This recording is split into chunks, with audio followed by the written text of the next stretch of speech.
corpse. We have been alerted from the command center. So that's why we are here. We are coming to take up a corpse to give a dignified and safe burial.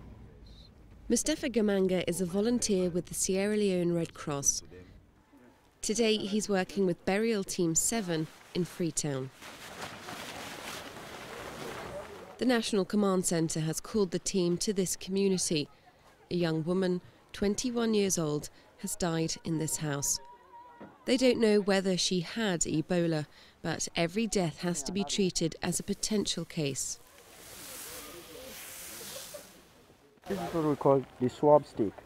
This is what we use to collect the swab, either from the mouth, the nose, or the ears. And when we collect it, we put it in here and close it. This is what we go with to the laboratory to be tested, to diagnose whether it's Ebola or not. Unlike government burial teams, the Red Cross has a community liaison officer. Mustafa Rogers explains to the family that their relative will get a dignified burial.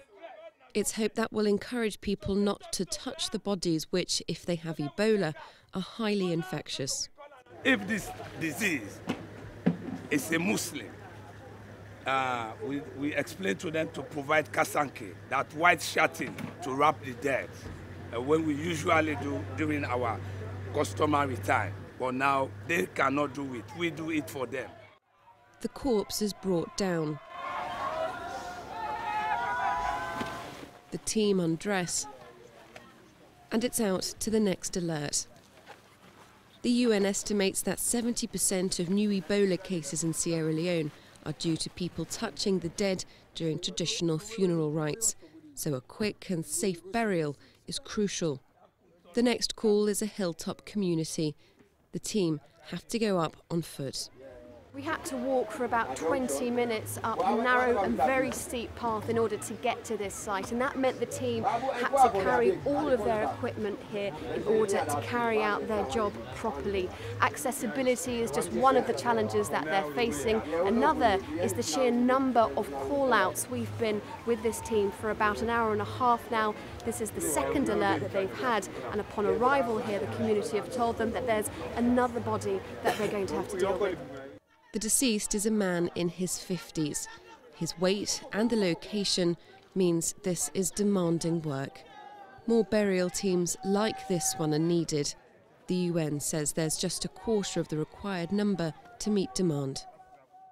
Our family is really dying, you see, and then our brothers are terminated, not going to school. Some of us were in the universities. We are schools not operating, universities not operating. So therefore, we embark on ourselves to see how best we can eradicate this Ebola out of this country. In all, the team collect 3 bodies. They bring them here, the capital's main cemetery. Nearly 50 bodies are brought here every day. Each is registered and safely buried. A basic name plaque is erected.